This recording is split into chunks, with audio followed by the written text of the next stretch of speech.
1절에서 3절까지입니다.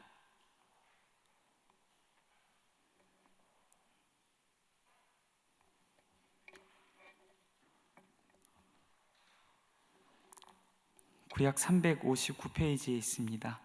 사사기 1장 1절에서 3절까지입니다.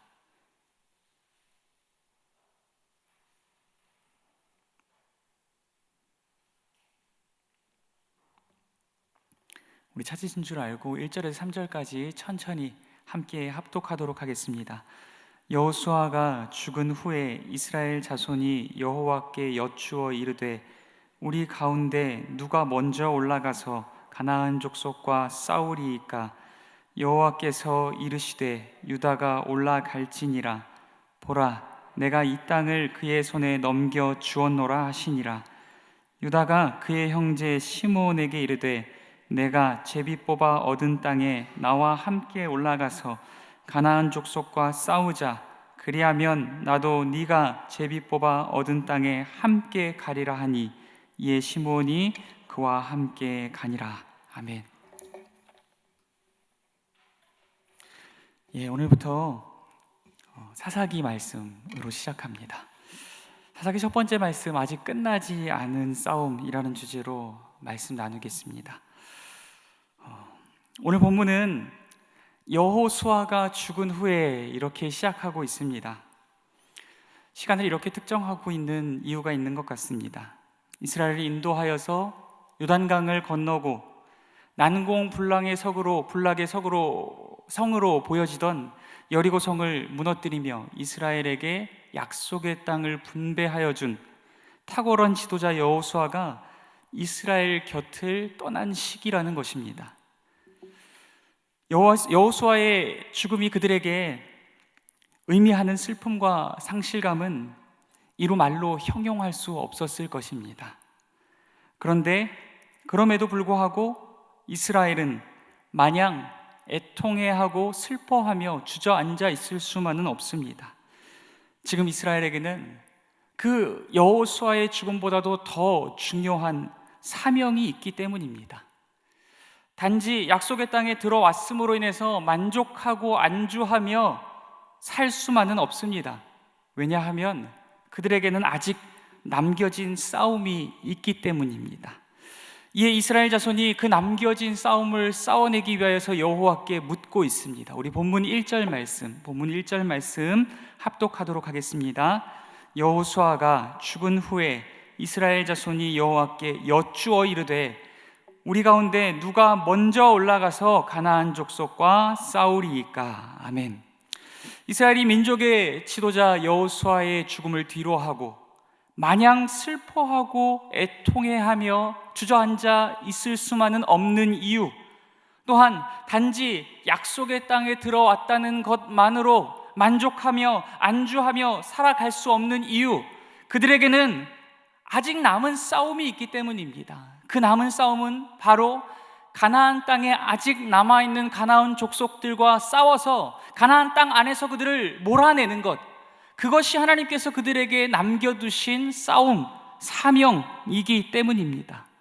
사랑하는 성도 여러분, 오늘날 영적 이스라엘로 부르심을 받은 우리 또한 마찬가지입니다. 우리가 우리를 위하여 죽으시고 다시 사신 예수 그리스도를 믿음으로 그리스도 예수 안에서 구원을 받았다라고 하는 것은 이제 모든 것이 다 끝났다는 것을 의미하지 않습니다.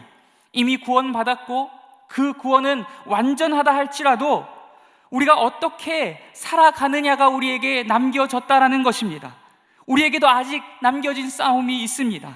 이미 구원받았으나 아직 완성되지 않은 미완성의 단계에서 우리는 죄와 세상과 피 흘려 죽기까지 싸워 나가야만 하는 것입니다.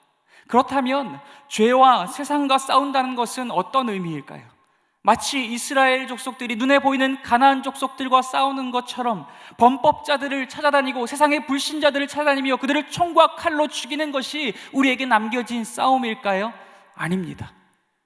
죄와 세상과의 싸움은 바로 끊임없이 우리를 유혹하고 우리를 침노하며 우리 안에 자리 잡고 있는 우리 안에 있는 세상과 우리 안에 있는 죄악과 내 안에서 나 자신으로 하여금 하나님의 자리에 앉게 만드는 자아와 교만과 끊임없이 쌓아가는 것, 싸워가는 것, 그것이 이미 구원받았으나 아직 완성되지 않은 단계를 살아가는 우리에게 남겨진 신앙의 싸움인 줄 믿습니다. 우리는 끊임없이 죄와 세상과 자아와 교만과 싸워 나아가야 한다는 것입니다. 사랑하는 성도 여러분, 그렇다면 우리는 우리에게 남겨진 이 싸움을 어떻게 싸워가야 할까요? 오늘 하나님의 말씀에 대한 유다의 반응을 통하여서 우리가 나아갈 길을 함께 고민하고 함께 모색해 보기를 소원합니다. 이스라엘이 그들에게 주어진 사명, 곧 아직 끝나지 않은 싸움을 싸우기 위하여서 여호와께 물었습니다. 누가 먼저 올라가서 가나안 사람들을 치리이까? 그들과 싸우리이까?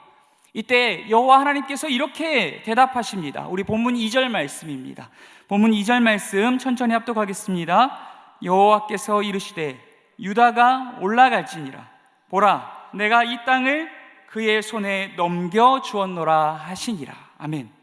여호와 하나님께서 유다가 물을 때, 이스라엘들이 물을 때에 이렇게 대답하셨습니다. 유다가 올라갈지니라. 유다가 올라갈지니라. 그런데 이는 그냥 단순한 명령이 아닙니다. 약속이 있는 명령입니다. 여호와께서 내가 이 땅을 이미 유다의 손에 넘겨주었노라고 말씀하셨기 때문입니다. 그 약속을 이미 이 명령 안에 포함하고 있기 때문입니다. 그렇다면 유다가 해야 할 일은 무엇일까요? 하나님의 말씀 앞에 어떻게 반응해야 할까요? 여러 생각할 필요 없습니다. 이걸 어떻게 해야 하지? 고민할 필요 없습니다. 어떻게 해야 최소한의 피해로 최대한의 이득을 얻을 수 있지? 계산하고 계획할 필요 없습니다. 단지 하나님의 약속만 믿고 하나님의 말씀에 전적으로 순종하면 되는 줄 믿습니다. 여호와 하나님께서 이미 그 땅을 그들의 손에 붙였노라고 약속의 말씀을 주셨기 때문입니다. 하나님의 백성에게 주어진 율법 또한 마찬가지입니다. 율법은 결단코 단지 할 수 없는 것을 명령한 저주의 법이 아닙니다. 율법을 성취하고 완성할 것이라는 약속이 포함된 명령인 것입니다. 보통 율법에 대한 오해를 많이 가지고 계시기 때문에 잠시 설명드리겠습니다. 율법은 원래 선한 것입니다. 원래 하나님의 어떠하심과 하나님의 계획을 담고 있는 것입니다. 하나님의 거룩하심과 하나님의 백성들을 향한 하나님의 선하시고 인자하신 그 뜻과 계획들을 나타내고 있는 것이 율법이었다는 것입니다. 단지 인간이 범죄함으로 사망에 이르게 되었고 전적으로 부패하고 전적으로 무지하며 전적으로 무능한 존재가 되었기에 그 율법을 지킬 수 없게 되었고, 그 율법이 그것을 지킬 수 없는 사람들을, 그들의 죄를 나타내는 역할을 감당하게 되었을 뿐입니다. 하나님께서는 그들의 선함, 하나님의 선하심을, 또한 그들을 향한 하나님의 선한 뜻을 나타내기 위해서 율법을 주었지만, 인간의 범죄함으로 인하여서 율법이 다른 기능을 하게 되었음을 이야기하고 있는 것입니다. 그렇다면 율법이 인간의 죄악을 드러내는 역할을 감당하게 되었다 할지라도 그것은 결단코 저주가 아니라는 사실을 우리는 기억해야 합니다. 왜냐하면 율법은 인간으로 하여금 자신의 죄를 발견하게 할 뿐 아니라 자신의 죄를 발견하고 그리스도께로 피하는 역할들을 감당하기 때문입니다. 율법을 지킬 수 없는 나 자신을 발견할 때에 낙심하고 절망한다 할지라도 거기서 그치는 것이 아니라 그 율법을 성취하실 분, 장차 오실 예수 그리스도께로 피하는 역할들을 이 율법이 감당하였다는 것입니다. 앞서 말씀드렸듯 율법은 약속이 있는 명령입니다. 구약시대에 장차 오실 예수 그리스도께서 이 율법을 성취하실 것이라는 약속을 담고 있었습니다. 또한 신약시대의 예수 그리스도께서 율법의 모든 요구를 지켜 행하신 순종과, 또한 십자가 위에서 고난당하시고 죽음당하신 순종으로 말미암아 그 약속이 성취되어진 줄 믿습니다. 그러므로 오늘 우리는 예수 그리스도께서 율법을 성취하사 자기의 의를 우리의 것으로 삼아주시겠다는 그 약속 하나 붙들고, 그 약속의 말씀 붙들고서 말씀에 대한 순종의 길, 율법에 대한 순종의 길을 끝까지 걸어내야 할 줄 믿습니다. 율법과 하나님의 말씀은 단지 우리가 할 수 없는 것만을 우리에게 명령하고 있는 저주의 법이 아닙니다. 그것을 반드시 성취하겠노라, 우리를 통하여서 그 뜻을 이루겠노라 하시는 하나님의 약속이 그 말씀 가운데, 율법 가운데 분명하게 담겨져 있는 것인 줄 믿습니다. 그런데 문제는 무엇입니까? 하나님의 약속에, 하나님의 말씀에 명령뿐만이 아니라 약속도 담겨 있음에도 불구하고 문제는 무엇이냐면 우리가 도무지 그 약속을 믿음으로 말씀에 있는 그대로 전적으로 순종하지 않는다는 것입니다. 하나님께서 말씀을 통해 우리에게 말씀하실지라도 항상 어떻게 하지? 라고 고민하고 어떻게 해야 최소한의 피해로 최대한의 이득을 얻을 수 있지? 계산하며 계획하는 것이 문제입니다. 오늘 말씀에 등장하는 유다 지파 또한 마찬가지였습니다. 우리 본문 말씀 3절 말씀, 본문 3절 말씀 합독하도록 하겠습니다. 천천히 합독하겠습니다. 유다가 그의 형제 시므온에게 이르되 내가 제비 뽑아 얻은 땅에 나와 함께 올라가서 가나안 족속과 싸우자. 그리하면 나도 네가 제비 뽑아 얻은 땅에 함께 가리라 하니 이에 시므온이 그와 함께 가니라. 아멘. 여호와께서 분명히 말씀하셨습니다. 이스라엘이 자신들에게 남아있는 싸움을 싸우기 위해서 여호와께 물었습니다. 누가 올라가서 가나안과 싸우면 되겠습니까? 그때 하나님께서 분명하게 말씀하셨습니다. 유다가 올라갈지니라. 유다가 올라갈지니라. 내가 이 땅을 그의 손에 붙였노라 라고 약속의 말씀을 그들에게 주셨습니다. 그러나 유다 지파는 여호와의 명령에 있는 그대로 순종할 생각이 없습니다. 어떻게 하지? 고민하고 있습니다. 어떻게 해야 최소한의 피해로 최대한의 결과를 얻을 수 있지? 계산하고 계획하고 있습니다. 그 결과 유다 지파가 내린 결론은 바로 이것입니다. 유다 지파는 자기의 친형제요 또한 자기의 땅 옆에 분배받은 시므온 지파와 함께 올라가기로 결정한 것입니다. 예속담에 이런 말이 있습니다. 백지장도 맞들면 낫다는 것입니다. 맞습니다. 당연히 유다 지파 홀로 가나안과 싸우는 것보다 형제 지파끼리 힘을 합하여 싸우는 것이 좋은 것 같습니다. 피해는 반으로 줄이고 확률은 2배로 높아질 것이기 때문입니다. 그러나 문제는 바로 이것입니다. 여호와 하나님께서 유다가 올라갈지니라 라고 말씀하셨다는 것입니다. 유다 지파는 형제인 시므온 지파와 힘을 합쳐 싸우자는 자기의 판단과 결정이 도리어 지혜로운 처사라고 여겼을 것입니다. 방법과 과정이야 어쨌든 결과만 좋으면 되는 것 아니냐고 생각했을 것입니다. 어차피 결과적으로 가나안인만 몰아내면 되는 것이 아닌가 라고 생각했을 것입니다. 도리어 형제가 연합하여 합력하는 것이 하나님이 더 기뻐하시는 것이 아니겠냐고 스스로를 위로했을 것입니다. 이 정도쯤은 아무것도 아니라고, 이 정도쯤은 아무 문제도 되지 않을 것이라고 그렇게 생각했을 것입니다. 그러나 문제는 이것입니다. 여호와 하나님께서 분명하게 유다가 올라갈지니라 라고 말씀하셨다는 것입니다.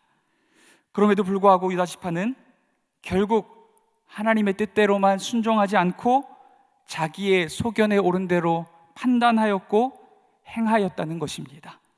물론 유다의 이 같은 결정이 비록 여호와의 뜻에 합하지 않았다 할지라도 사사기에서 이 행위로 말미암아 처벌받고 있지는 않습니다. 이렇게 볼 때 어쩌면 하나님께서 하나님의 말씀에 정면으로 도전하지 않는 한 인간의 결정들을 용납하시는 것처럼 보입니다. 그러면 이것이 의미하는 바가 무엇일까요? 때로는 우리에게 조금은 융통성과 유도리를 가지고 타협해도 된다는 뜻일까요? 우리의 뜻대로 어느 정도 선택과 결정의 폭이 우리에게 열려 있다는 것을 말하는 것일까요? 아닐 것입니다. 이 말씀이 사사기의 서두에 기록되어 있다는 사실을 기억하십시오. 이것이 의미하는 바가 무엇이겠습니까? 이것이 바로 사사기의 시작이었다는 것입니다. 이러한 작은 균열들이 결국 성을 무너뜨리고 만다는 것입니다.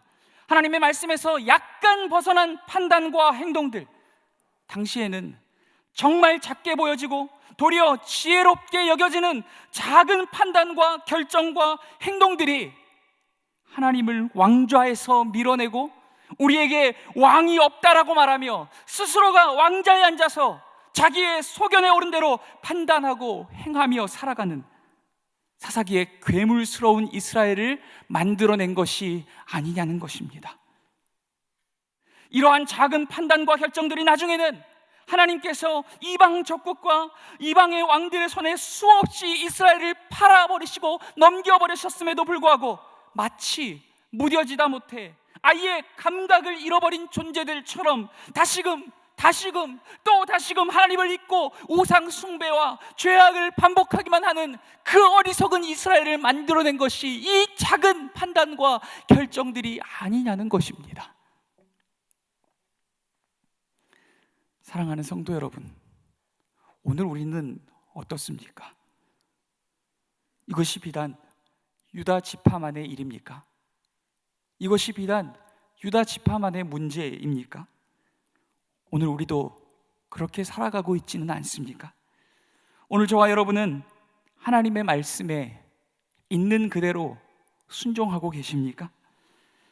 하나님께서 말씀을 통해 말씀하실 때 어떻게 하지? 고민하지 않으십니까? 하나님께서 말씀을 통해 말씀하실 때 어떻게 해야 피해를 최소한으로 줄이고 어떻게 해야 최대한의 이득과 복을 누릴 수 있지? 라고 계산하고 계획하지 않으십니까? 이 정도쯤은 괜찮겠지, 이 정도쯤은 아무 문제 없겠지, 유연하고 융통성 있게 사는 게 오히려 삶의 지혜지, 다 그렇게 살아가니까 이렇게 스스로의 소견에 옳은 대로 생각하고 판단하며 결정하고 행동하며 또 그렇게 타협하고 스스로를 위로하며 살아가고 있지는 않냐는 것입니다. 만약 그렇다면 우리가 과연 그들과 다르다며 그들의 행동을 비난할 수 있을까요? 아닐 것입니다. 아마 우리 자신도 오늘 말씀의 유다 지파와 유사한 입장의 처지에 놓여 있을 것입니다.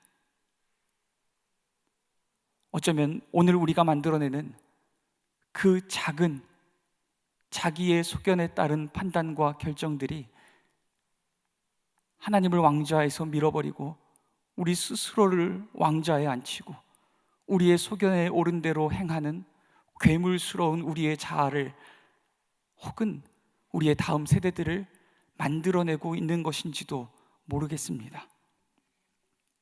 그렇다면 날마다 실수하고 실패하는 유다와 우리에게는 아무런 소망이 없는 것일까요? 우리가 잊지 말아야 할 것이 있습니다. 그것은 유다의 실수와 실패에도 불구하고 결국 유다가 전쟁에서 승리했다는 것입니다. 왜입니까? 그들 자신으로 인함입니까? 결단코 아닙니다.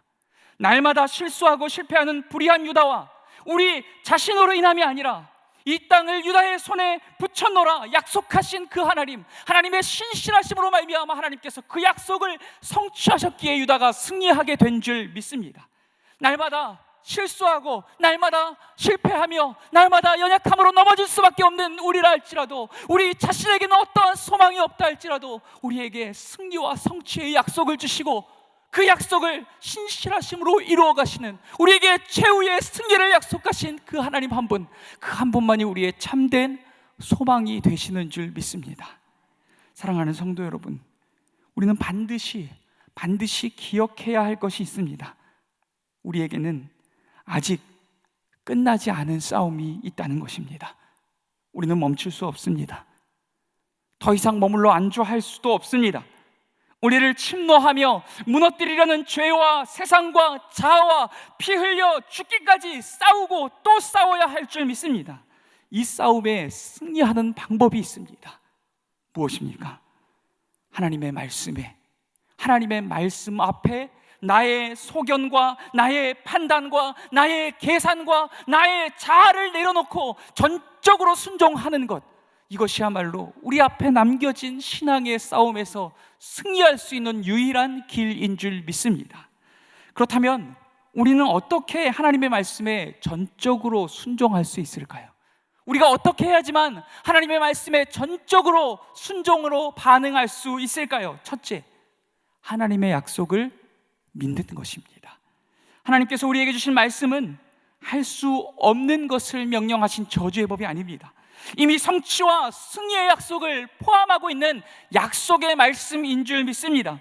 그러므로 우리에게 요구되는 유일한 반응은 오직 우리에게 약속하신 하나님 한 분만 믿음으로 그 말씀에 전적으로 순종하며 나아가는 것인 줄 믿습니다. 우리가 성취하는 것 아닙니다. 우리가 이기는 것 아닙니다. 그 말씀의 약속을 우리에게 허락하신 하나님께서 그 약속을 성취하심으로 우리를 통하여 하나님의 뜻을 이루시고 우리를 통하여서 최후 승리를 이루시며 우리를 통하여 하나님의 나라를 일구어 가실 줄 믿습니다. 그러므로 우리 자신이 아닌 하나님께만 소망을 두고 하나님의 약속을 믿음으로 그 말씀에 전적으로 순종으로 반응하는 저와 여러분이 될 수 있기를 간절히 소원합니다. 둘째, 우리는 어떻게 해야 하나님의 말씀에 전적으로 순종할 수 있을까요? 둘째, 성령을 의지하는 것입니다. 우리의 믿음이나 순종하려는 우리의 의지나 노력이 순종을 만들어내는 것이 아닙니다. 우리 안에서 믿음을 만들어내시는 분도 성령이시오, 순종의 의지와 결단을 만들어내시는 분도 성령이시오, 순종의 결과를 창출해내시는 분도 오직 성령이신 줄 믿습니다.